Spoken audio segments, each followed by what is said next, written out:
시청자 여러분 안녕하십니까? KBS 9시 뉴스입니다. 여러분 안녕하십니까? 여러분 안녕하십니까? 오늘의 주 뉴스입니다. 뉴스룸을 시작하겠습니다. 조중동 조중동이 계속 이렇게 경영.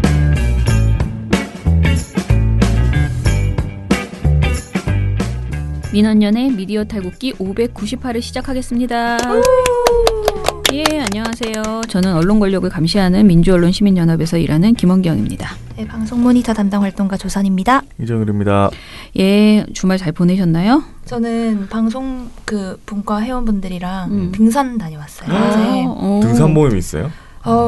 저도 방송분과인데? 네, 방송분과인데 등산을 좋아하시는 분들이 계셔가지고 어제 그 청와대 인근에 있는 그 인왕산이랑 그쪽 올라갔다 왔거든요. 네. 어제 날씨 좋던데? 너무 좋아서 진짜 롯데타워까지 다 보이더라고요. 아, 진짜요? 네, 그래서 너무 잘 갔다 왔습니다. 다 같이. 몇 명이 나갔어요? 한 8명 정도 갔어요. 많이 갔네. 방송 모니터 분과가 잘 되나 보네요. 네. 혹시 다 여자들끼리만 간 거 아니야? 아니에요. 딱 성비도 적절하게. 그랬어? 같이, 네. 아니 예전에 어디 소풍 가면은 막 동물원은 여자들끼리만 가고 또 뭐 어디는 남자들끼리만 가고 막 이랬었거든. 그래갖고 이게 또 이게 돌아다니는 거에 또 여자들끼리는 막 쇼핑 가고 뭐 남자들끼리는 또 뭐 하고 막 이렇게 근데 같이 모여서 노는 게 좋거든요. 분과 하니까 오늘 무슨 강의가 있지 않습니까? 네. 네, 방송 모니터 교실이 오늘부터 3일 동안 1시 반부터 4시 반까지 열리는데요. 대학생분들이 그 방학이라 가지고 그 시간에 맞게 딱 저희가 딱 시작을 하게 됐죠. 네네. 네. 근데 그거 마감됐어요. 이제 뭐 만약에 오시고 싶으시면 혹시 모르니까 전화해 보시는데 오늘 만약에 해보고 자리가 많이 남는다. 그러면 더 내일 거부터 받을 수 있고요. 네. 오늘 일단은 지금 있는 자리 꽉 찼습니다. 오늘은. 네. 그래서 신청자가. 근데 뚜껑 열어보면 또 노쇼가 또 겁나. 노쇼. 항상 그렇더라고. 그래서 어떻게 될지 모르니까 오늘 방송 들으시고 혹시 관심 있는 분 내일 아침에 전화해 보시면 됩니다. 자, 그러면은 오늘 미디어 스크랩부터 해볼게요. 미디어 오늘 보도인데요. 정정까지 2년 조선일보 퀴어 축제 교사 왜곡 보도라는 보도입니다. 조선일보가 사실 이건 저희가 몇 번을 소개해드렸는데요. 조선일보가 한 초등학교 교사에 대한 왜곡 보도를 낸 적이 있었는데 그렇죠. 이것을 22일 날 바로잡았다고 합니다. 그런데 정정하는 데까지 결과적으로 2년이 걸린 거라는데요. 문제가 된 보도는 2017년 8월 25일 보도인데 수업 시간 퀴어 축제 보여준 여교사 그 초등학교선 야 너 게이냐 유행이라는 제목으로 서울 송파구의 한 초등학교 교사의 발언과 교육 방식을 문제 삼는 보도였습니다. 이 보도를 종합을 해보면 이 학교 최아무개 교사가 수업 시간에 퀴어 축제 동영상을 보여준 다음에 학생들 사이에서 야 너 게이냐라는 말이 유행하기 시작했다라는 거고요. 최 교사는 트위터에서 남성 혐오 인터넷 커뮤니티 회원이라고 밝혔다. 그리고 또 한 가지는 자신에 대한 비판이 불거지자 남성 혐오 트윗 1000여 건을 한꺼번에 삭제를 했다라고 기사에서 썼습니다. 그리고 또 남학생들에게 말 안 듣고 별난 것들은 죄다 남자라고 질책을 했다라는 말도 했다고 하고요. 이에 대해서 학부모 220여 명이 최 교사의 수업 중단을 요구했다라는 이런 내용을 보도를 했습니다. 조선일보 보도는 사실과 다르다는데요. 일단은 22일자 8면에 정정 및 반론 보도문을 싣고 1, 2, 3 그러니까 그걸 보여주고 야 너 게이냐라고 한 적 없다. 그다음에 2번 남성 혐오 인터넷 커뮤니티 회원이라고 밝힌 바 없다. 3 자신에 대한 비판이 불거지자 혐오 트윗 1000여 건을 삭제한 적이 없다. 이것에게는 확실하게 아니다라는 거고요. 확인된 바가 없다. 네네. 그리고 네 번째 남학생들에게 말 안 듣고 별난 것들은 죄다 남자라고 질책한 사실 없다. 그건 다 사실인 바 없는데? 그다음에 5번 뭐지? 5번 학부모들 중 일부만 최 교사의 수업 중단을 요구한 것으로 밝혀졌다. 그러니까 사실은 1, 2, 3, 4가 다 아니라는 거고요. 5번 최 교사의 수업 중단을 요구한 학부모가 있기는 있는데 일부? 220명이 아니고. 네, 그렇다는 거죠. 그래서 2017 아니 뭘 보고 쓴 거야 이 사람은 그러면 기사를? 취재를 한 적이 없다.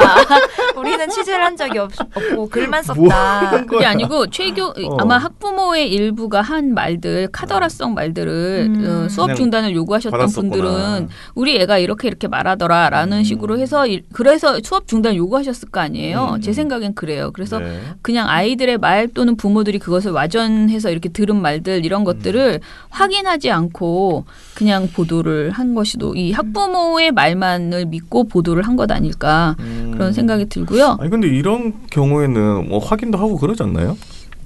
당연히 뭐 하지 않나요? 증거가 있는지 아니면 그렇죠. 진짜 사실이 있는지 다른 친구들. 근데 사실은 말 안 듣고 별난 것들은 죄다 남자라고 지책한 사실이 없다. 이거는 확인이 불가능한 게 본인이 절대 했을 리가 없죠.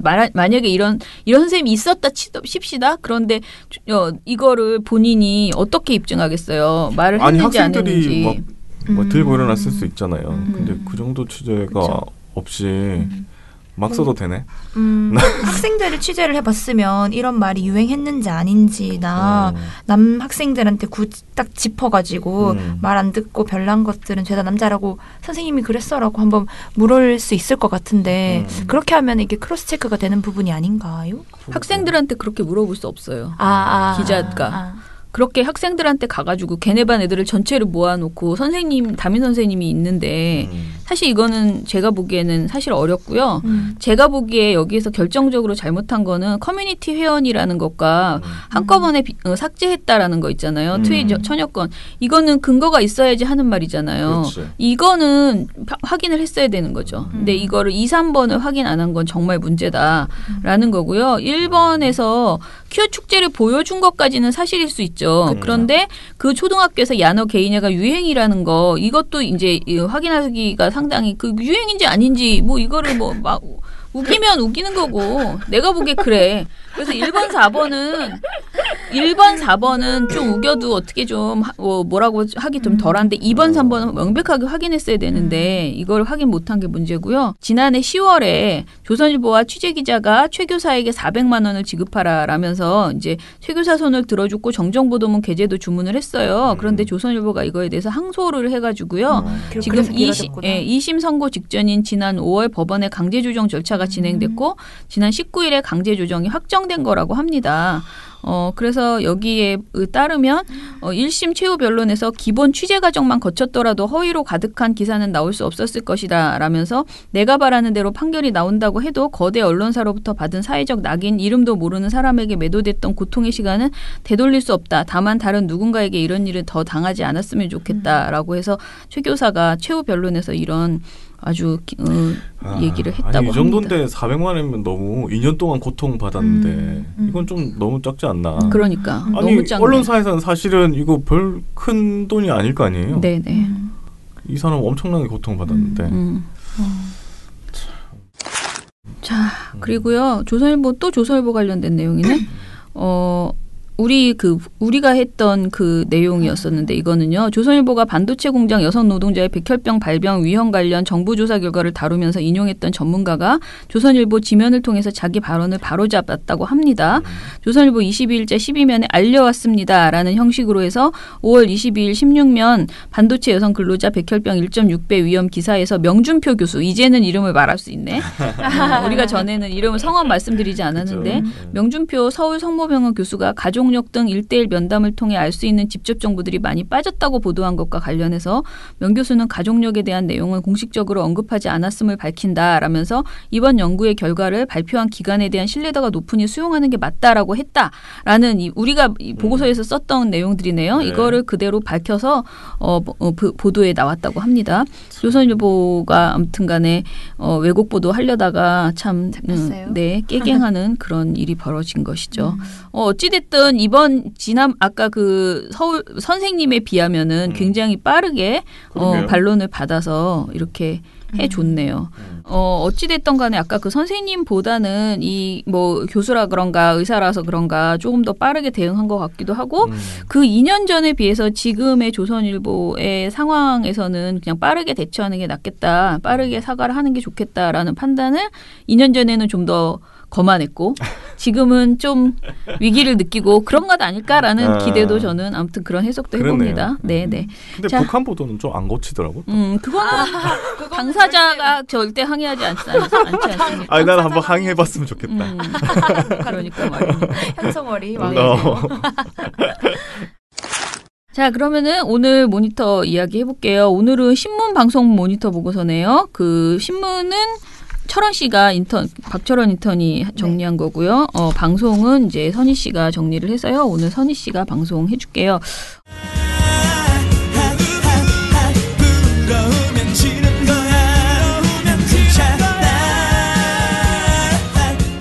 민원년 신문방송 모니터 부러우면 지는 거다 특집.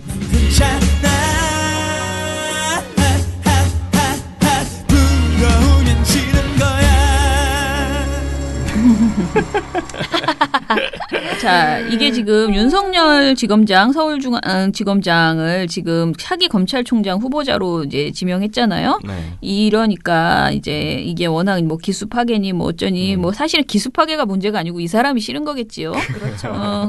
부담스러워 이런 생각. 어째 이런 일이 문재인 대통령이 이렇게까지 하는 사람은 아니었는데 막 여러 가지 지금 곤란한 마음이 지금 있는 것 같아요. 아니 사실 뭐 문재인 대통령의 그 모든 인사가 다 파격적이진 않거든요. 그렇죠. 그런데 요거는 좀 예상을 설마 이렇게 생각했던 그런 내용이기 때문에 좀 더 사람들이 이렇게 얘기를 하는 것 같아요. 그런데 이 이야기가 나오자마자 언론에서 관심을 가지고 있는 것은 그의 부인이라는 것이죠.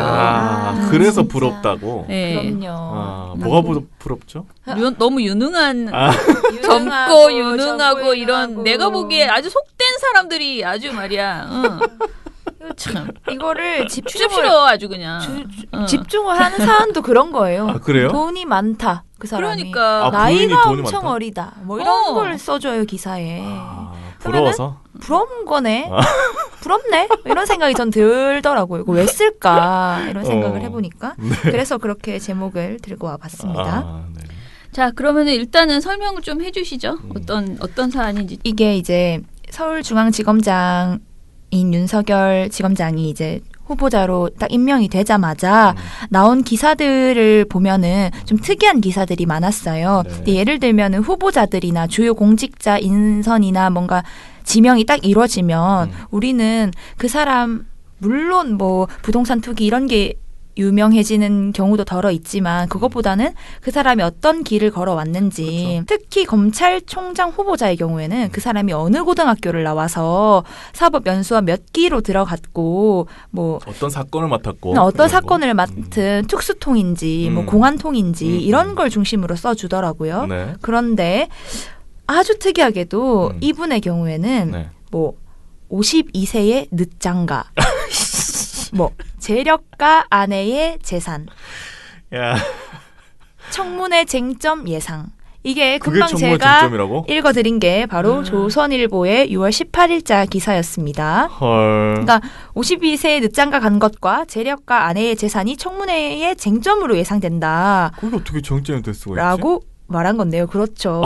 근데 이제 윤석열 후보자에 대해서는 되게 털어도 털 것이 없다라는 그 어떤 평가들이 많았어요. 네. 그러니까 뭐 청문회 쟁점으로 무엇이 나올 수 있을까를 생각을 해보니까 뭐 부인 정도?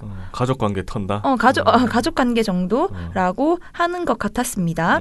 그러니까 이게 조선일보의 제목이었는데요.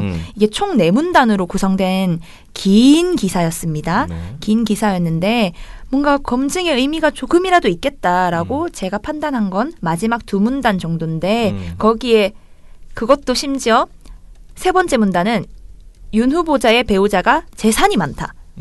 와 배우자의 주식 매매 과정에 의혹이 있을 수 있다. 이런 건데 또 그런 거예요. 배우자가 재력가예요. 원래 그분을 만나기 이전에. 그래서 그분이 이제 윤석열 후보자와 결혼을 하고 난 뒤에 주식을 매매하는 과정에서 그래도 검사니까 뭔가 소스를 준 게 아니냐 이런 의혹인데 뭐 이런 거 이제 밝히면 되는 일이고 그 전에 이미 이거 가지고 한번 논란이 돼서 마무리가 된 사안이더라고요. 아, 그래요?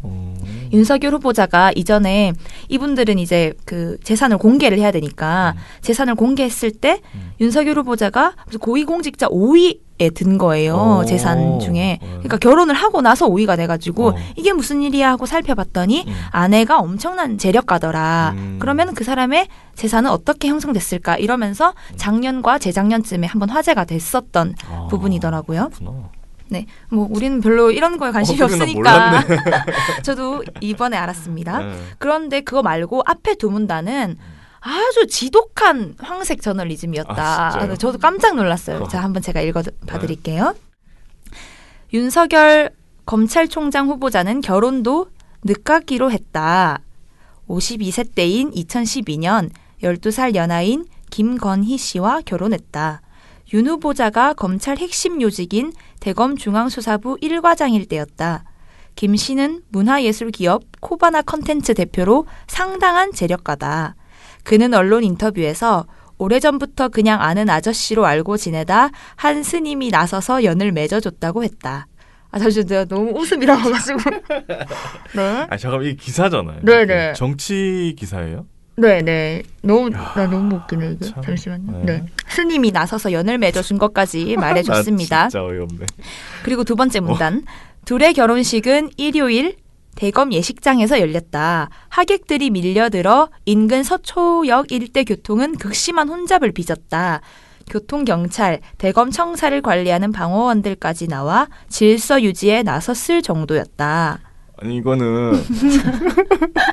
연예인들 왜 결혼식하면 그런 거 나오잖아요. 셀럽들끼리 결혼하면 뭐 이런 거 나오잖아요. 그렇죠. 뭐 비밀 결혼식이었는지 앞에 뭐 많았는지 누가 어떤 연예인이 왔는지 뭐 이런 얘기 하잖아요. 기사 내가 듣다 보니까 어제 결혼한 것 같아. 아니 좀 그렇지 않아요? 너무 이렇게 자세하게 어제 본 것처럼 자세히 서술이 되어 있어요. 거의 한 7년 전 네네네 2012년에 네 이걸 굳이 이렇게까지 했어야 됐나. 타임머신 타고 갔다 온 것처럼. 네, 그때 있었던 것처럼 스케치하는 기사처럼 그때 경찰이 와가지고 해줬어 뭐 이런 거. 어떻게 이런 기사를 쓰지? 그러니까 그래서 이게 지금 아까 말했듯이 제목이 52세의 늦장과 뭐 청문회 쟁점 예상이에요.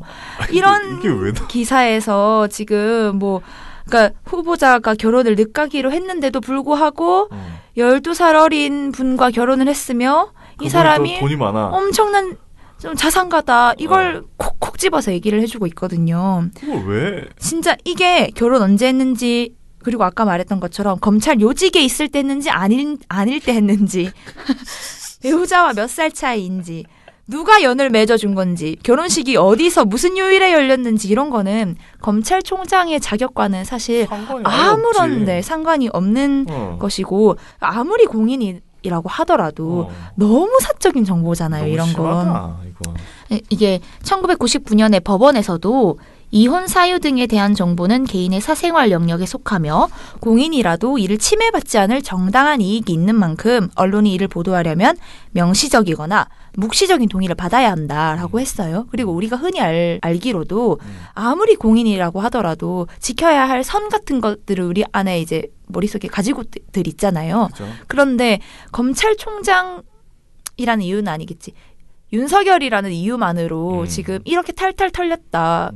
부인과 그 사람이 언제 장가를 갔는지 이런 것들이 이거 너무 구설수 만들기거나 아니면 이걸 쓴 기자들이 부러웠다고 부러운 것 같아요. 제가 봤을 때 아니 지금 국민적으로도 사실 인기라고 해야 될까? 그런 것도 높고 어떤 적폐청산하려는 그 대통령의 의지와 맞자 떨어져가지고 그렇죠. 파격적인 인사인 건 맞아요. 지금 그렇죠. 문무일 검찰총장보다는 5기수 아래라고 하는데 그러면 그 사이에 5기수 정도는 다들 뛰어넘은 거잖아. 뛰어넘은 거잖아요. 후배가 검찰총장이 된 거잖아요. 이러면 이제 거기다가 자산가 아내와 12살이나 어린 아니 근데 그게 이렇게 나옵니다. 부러워할 건가?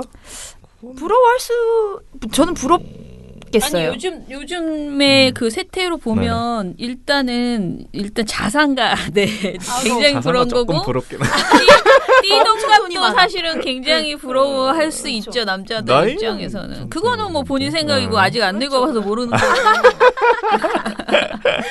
그러니까요. 여기서 또 조선일보 외에도 또 TV조선에서도 나이를 아주 콕 집어서 얘기한 기사들이 있었거든요. 그래요? 네, 이게 또 TV조선에서 단순히 이제 인사청문회가 순탄하지만은 않을 것이다라고 전망하는 거였어요. 근데 이거 왜 순탄하지 않을 것인지는 잘 거기서 안 드러나긴 하는데 그냥 안 순탄했으면 좋겠다는 바람을 말한 건가? 그렇죠. 그런데 굳이 중간에 이런 말이 들어갔어요. 띠동갑 배우자인 김건희 코바나 컨텐츠 대표의 63억여 원에 달하는 재산도 청문회 쟁점이 될 것으로 보입니다.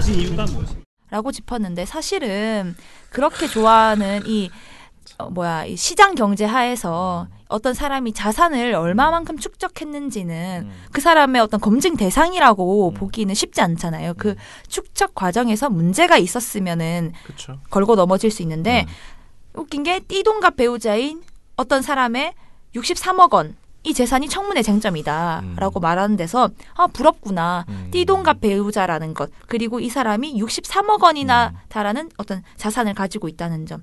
알려진 바로는 윤석열 후보자의 경우에는 자신의 예금이 한 2억 원 정도라고 하거든요. 그러면은 많이 차이가 나잖아요. 어떤 자산 면에서는 부러웠다 이런 생각이. TV조선이 부러웠다. TV조선도 그렇고 다 부럽네 이런 생각이 들었고 특히나 TV조선 아침 뉴스가 있었어요. 이게 다음 날이었는데 6월 19일 아침 뉴스에서는 아침에 키워드 같은 것들을 뽑아줘요. 대부분 아침 뉴스를 보면. 이날 TV조선은 아침에 키워드로 윤석열 부인을 꼽았습니다. 그러면서 오늘의 키워드는 윤석열 부인입니다. 신임 검찰총장 후보자인 윤석열 서울지검장의 부인이 50억 원대 재력가로 알려져 관심입니다. 윤석열 후보자의 재산은 66억 원에 가깝고 이 중 대부분이 부인 명의인 것으로 알려졌는데요. 두 사람은 지난 2012년 각각 52살과 40살일 때 12살 나이차를 극복하고 결혼했습니다.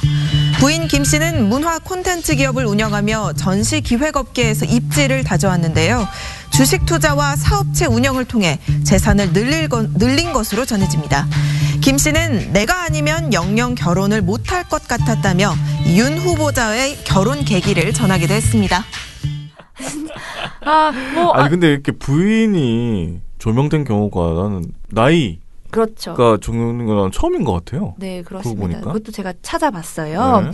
윤 후보자 이전에 문무일 현 검찰총장 그리고 그 전은 김수남 전 검찰총장이었는데 이 두 분이 후보자로 지명됐을 당시에는 부인을 또 따로 지목한 보도가 없었어요. 그냥 어느 그래요? 고등학교 출신 뭐 특수통이었다.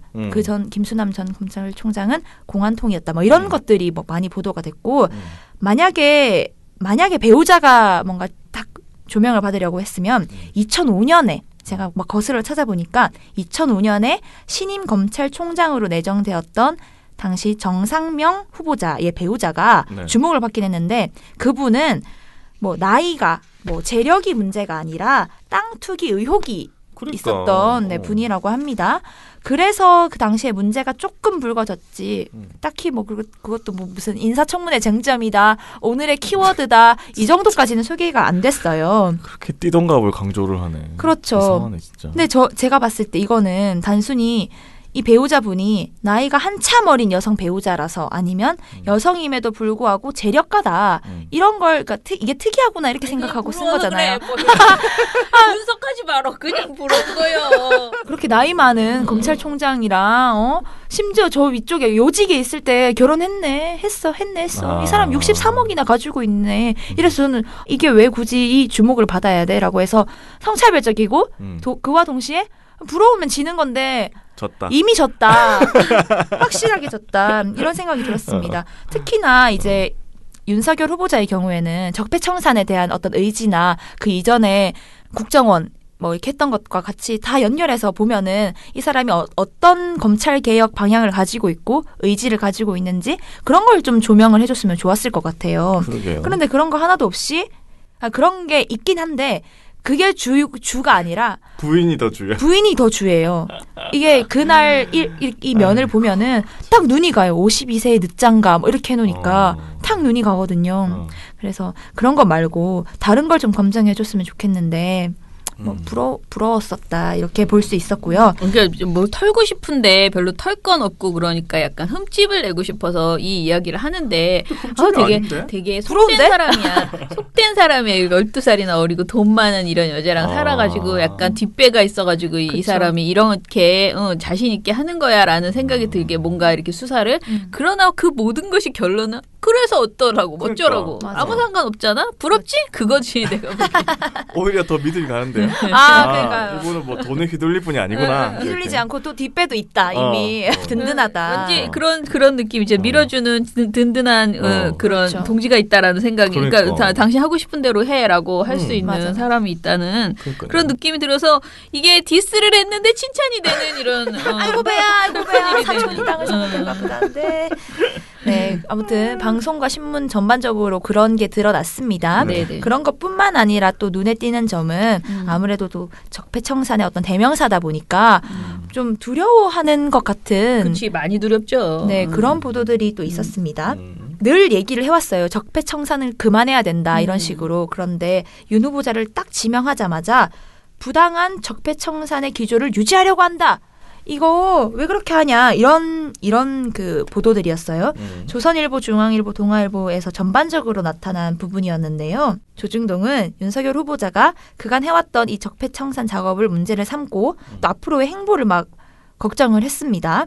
특히 조선일보가 이렇게 이제 보도를 했는데 전직 대통령 2명과 전 대법원장을 비롯해 기소된 사람이 100명을 훨씬 넘었다. 그러니까 지금 이제 적폐청산 드라이브를 거니까 이렇게 됐다는 거죠. 네. 네, 그러고 별건 수사를 해왔다 지금까지. 그리고 수사 대상자까지 4명이 자살을 했다라고 하면서 이 어떤 적폐청산을 하면서 일어났던 일들이라고 소개를 하면서 거론을 했습니다. 그런데 이게 단순히 문재인 정부가 적폐청산을 해서 그렇다기보다는 적폐청산을이라는 그물에 걸리게 적폐를 해온 이제 지금 그 깜빵에 가 계신 분들 모두 전직 대통령 2분 다 대규모 비리, 국정농단 다 사실로 밝혀지고 있고 그러니까요. 우리 모두가 알듯이 그리고 양승태 전 대법원장도 사상 초유의 그러니까. 사법 거래, 재판 거래를 한 의혹들이 계속 나오고 있고 그러면 이게 적폐청산을 해서 문제인 게 아니라 그 사람들이 적폐인 것이 문제인 거잖아요. 그런데 지금 조중동에서는 윤석열 후보자를 지명을 해서 지금 적폐청산을 더 하려고 하고 있다. 지금 대통령분도 다 지금 깜빵에 가 계시고 지금 억울한 옥살이를 하고 계시는데 이렇게 생각을 하는 거죠. 그러면서 또 얘기한 것이 기수 파괴 이런 단어도 많이 등장을 했는데요. 기수 문화를 철폐하는 것에 대한 거부감을 이제 막 드러낸 표현들이 많이 눈에 띄었습니다. 근데 이제 파괴라는 게 어떤 뭔가 부정적인 이미지잖아요. 네. 기술을 파괴했다더라. 근데 만약에 기술을 철폐했다라고 하면 또 다른 이미지죠. 근데 검찰이 기수제 또 막 사법연수원 뭐 기수 이런 걸로 돌아간다는 거 우리 이미 다 알고 거기에 따른 어떤 적폐가 있는 것들도 우리가 대부분 알고 있잖아요. 뭐 비단 검찰뿐만 아니라. 그러면 이게 조직 내부에서도 말이 많이 나왔어요.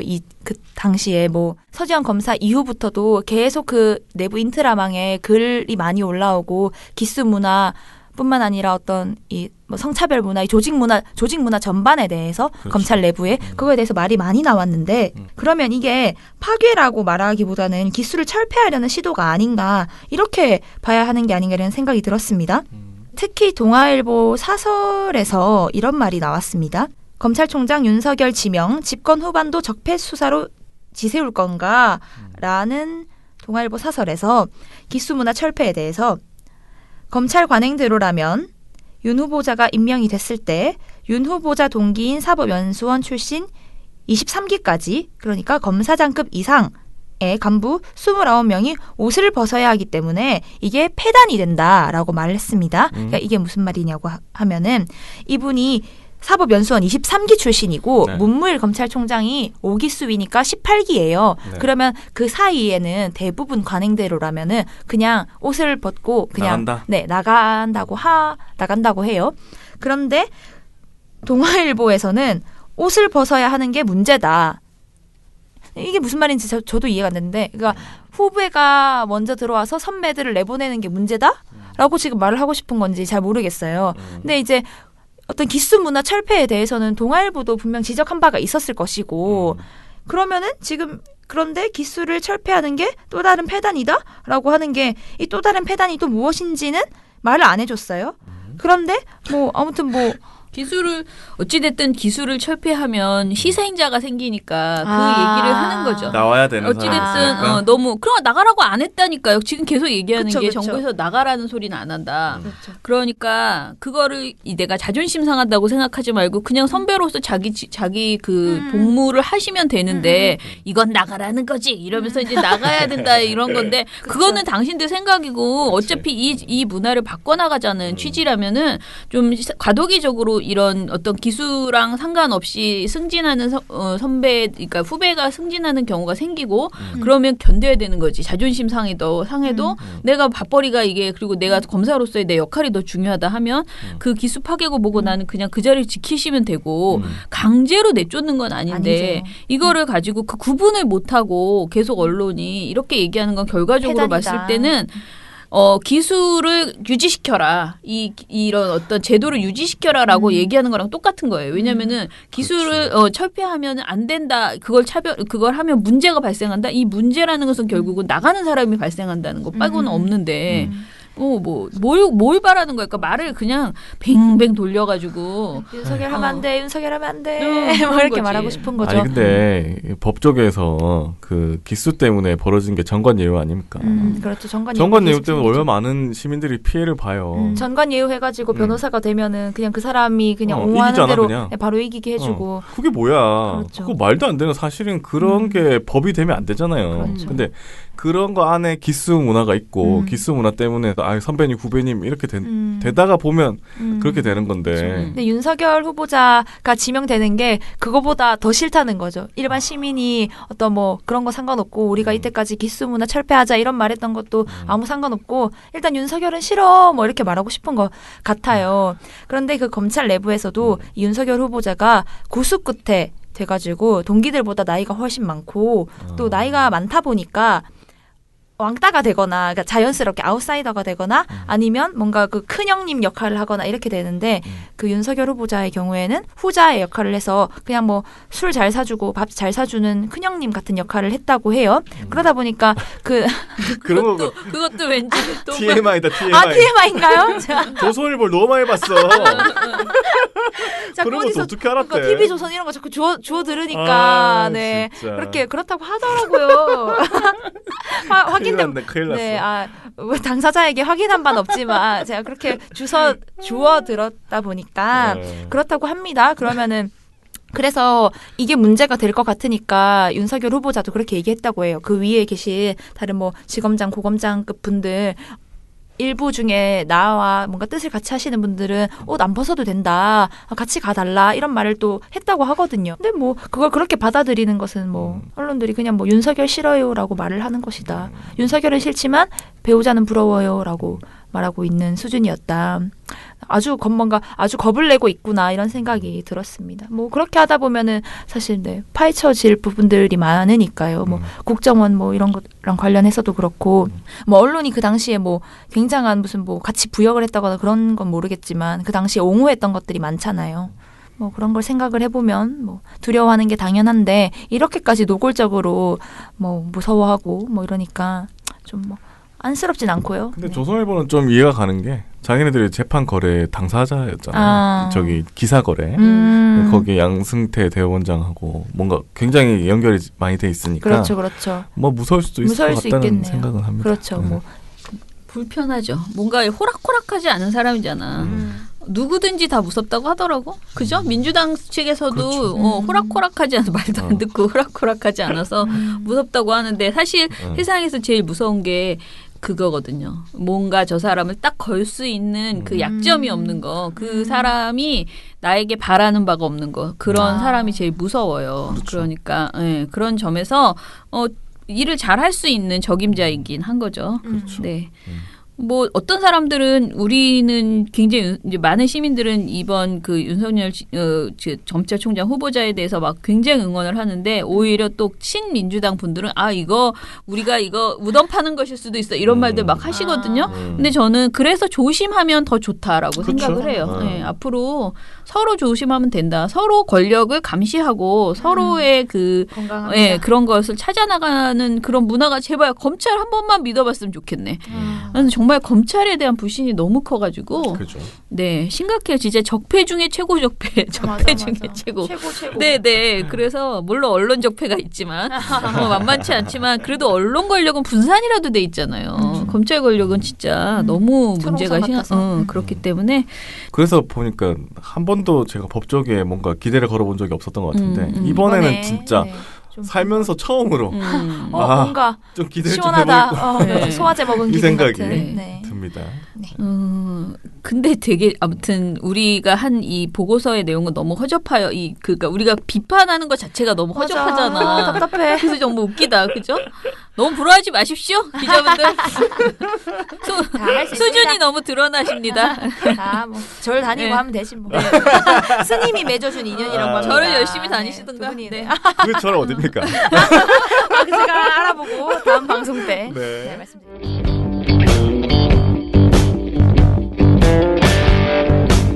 스마트폰 보다가 태연하게 가입했다. 가입이 간편하니까. 민주언론 시민연합.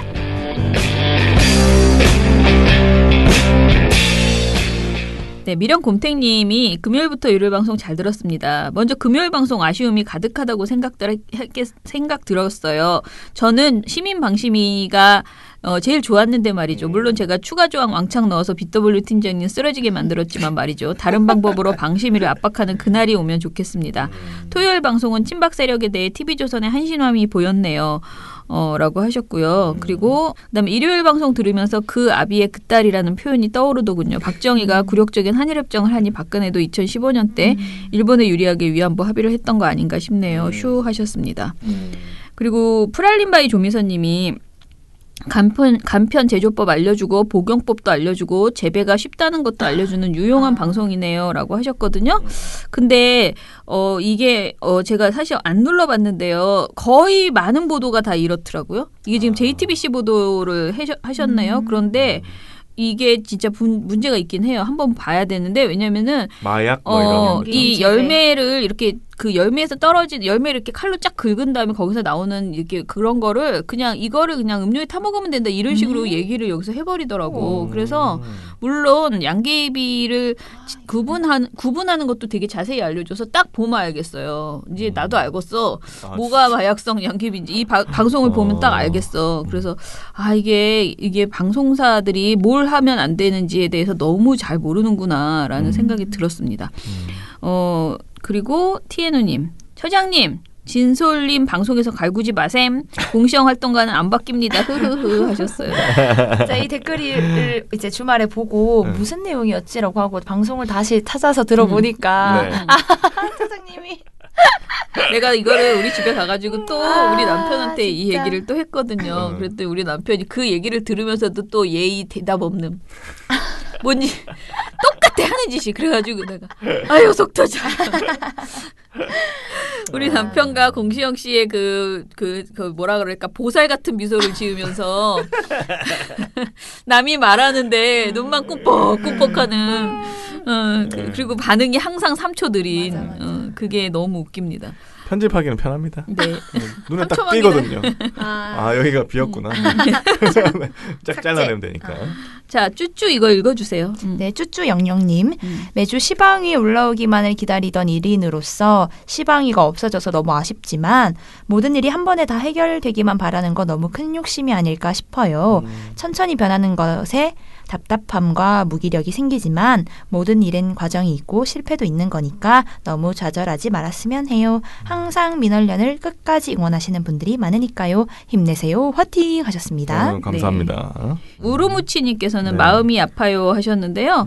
사실은 내가 여기다가 뭐라고 썼냐면은 이분이 애초에 후원하기를 어떻게 하는지 모르겠다라고 쓰셨어요. 그래서 제가 댓글로 저도 그걸 안 해봐서 모르거든요. 그래서 눌러보니까 에피소드를 누르면 거기에 후원하기 버튼이 있더라고요. 이 에피소드에 후원을 해라라는 게 있더라고요. 근데 그 에피소드에 후원하는 것보다는 저희 민원연 회원에 가입하셔서 그렇죠. 저희는 그게 더 좋아요. 예. 짭짤한 거 그거지만 시작은 이거다. 에피소드부터 일단 해보시고 그리고 으찌야 스카이님께서 세상에 정신이 한 개도 없이 만약 내가 이걸 세어봤어요. 우와. 그랬더니 28개를 하셨어. 그래가지고 28개에 1,000원씩을 네. 와, 너무 와. 그래서 제가 댓글을 또 달았습니다. 어째스까잉 그렇게 감사합니다. 배꼽 네, 인사 또 감사합니다. 드리고요. 이렇게 모든 방송을 다 응원해 주려고 하신 이 마음이 딱 보여가지고요. 네. 너무너무 감사드렸습니다. 이거는 댓글은 요게 다고요. 그 다음에 제가 유튜브를 좀 봤거든요. 그랬더니 우리가 시방이 막말 퇴출 관련된 이제 유튜브 올린 거에 대해서 제가 너무 투덜거려가지고 다들 그런 말들을 쓰신 것 같은데 민원연 여러분 응원합니다. 화이팅 하시고 여러분들로 인해 어떤 관점에서 언론을 바라봐야 할지 잘 알게 됩니다. 감사합니다라고 하셨고요. 그리고 또 그런 말도 하셨어요. 근거가 없으면 말을 하지 말던가 오히려 근거 없는 낭설을 했으니 심의에서 퇴출시켜야지. 방심위가 조선 눈치를 심하게 보는가벼. 똑바로 하세요. 이러면서 방심위를 비판하셨고요. 네. 짝짝짝 오늘도 수고하셨습니다. 처음 시작하면서 박수 치는 거 너무 좋아요. 크크 하셨어요. 우리 박수 크게 쳐야겠네요. 권영익 님의 이런 말씀 해주셨고요. 나나나님께서는 방심위 회의로 공개 못하면 해체하세요. 민주당 방심위 위원들도 사퇴하세요. 다 사퇴하시고 TV조선으로 가시면 되실 듯 하셨는데 회의록은 공개가 됩니다. 문제는 회의록을 공개함에도 불구하고 그렇게 소신껏 다들 열심히 말을 하신다는 거. 그리고 박흥렬님께서 항상 응원합니다. 힘내세요 하셨고요. 한 분은 아주 세게 쓰셨어요. 방심위 위원들 전부 비리 조사해야 됩니다. 라고 하셨어요. 이것들은 100% 결탁되어 있다고 그러니까 저는 이렇게까지 생각하지 않지만 좀 속상하긴 합니다. 힘내라 민원연 하셨습니다. 그리고 우리 그거 말고 하나 더 이거 친박신당을 네. 바라보는 요것도 저희가 토요일날 방송을 했거든요. 이 방송에 대해서는 적폐청산은 이제 시작이죠. 기득권 세력의 반격이 만만치 않을 겁니다. 하지만 우리는 뚜벅뚜벅 가야 합니다라고 하셨고요. 김원경 기자님 최고라고 하셨어요. 기자라니 아닙니다. 활동가입니다. 시민단체 활동가 저의 컨셉은 그겁니다. 그리고 보문 오더라님께서는 조선일보 추경을 대하는 방식 2015년은 추경 예산 삭감하면 세월호 인양 한 달 늦어진다. 급박형. 추경 규모 빨리 확정해야 한다. 자세히 경기가 살아날 때까지 확장 정책 기조 지속해야 된다. 11조 6천억 원 추경 이렇게 19일 만에 통과했고요. 2019년 지금은 경기부양위에서 빚낸다. 총선용 추경 반대. 총선위에 막무가내식 추경 반대. 청년들아 분노하라. 미세먼지 때문에 추경을 하다니라고 해서 56일째 계류 중이라고 하셨습니다. 네. 아주 자세히 써주셨네요. 보안 자료에 대해서 정윤택님께서 보안 자료? 기밀 자료라는 용어는 들어봤어도 보안 자료는 어디에서 나오는 어떻게 정의된 용어죠? 라고 하셨어요. 그것도 참 그러네요. 그죠? 그렇죠. 검찰이 돼가지고 말이야. 뭔가 이렇게 정상적인 그 기준이 있는 말을 해야 되는데 말입니다. 자, 그러면은 오늘 방송은 이것으로 마무리하고요. 저희 이번 주에 사실 저희가 좀 바빠요. 왜냐면은 아까 말씀드린 그 교육이 월화수 내내 있고요. 또 제가 지금 신입 활동가들 특히 시영 씨, 진솔 씨, 선희 씨 3명은 다 교육에 들어오라고 했거든요. 그래서 모니터 보고서 좀 덜 나올 수도 있습니다. 그래도 교육이 더 중요하다라고 생각을 해서요. 같이 모니터 방법론에 대해서 얘기해보는 시간입니다. 여러분도 혹시나 아까 말씀드린 것처럼 내일 듣고 싶으신 분들 노쇼 있을 수도 있으니 아침에 듣고 싶으신 분들 전화 주시기 바랍니다. 네, 그러면 방송 마무리할게요. 민원연의 미디어 탈곡기는 내일도 열심히 털어드리겠습니다. 탈탈탈 안녕. 네, 오늘 뉴스데스크 마치겠습니다. 청년에게 시청해주신 꿈과 희망을 여러분 채널 A가 고맙습니다. 함께합니다. KBS 9 뉴스 오늘 순서 모두 마치겠습니다. SBS는 앞으로도 내일 끝까지 뵙겠습니다. 파헤치겠습니다. 고맙습니다. 오늘 8시 뉴스타임 모두 뉴스 마치겠습니다. 여기서 마치겠습니다. 시청해주셔서 고맙습니다. 뉴스팔 여기서 마치겠습니다. 저희들은 내일도 최선을 다하겠습니다. 여러분 고맙습니다. 탈탈탈 안녕.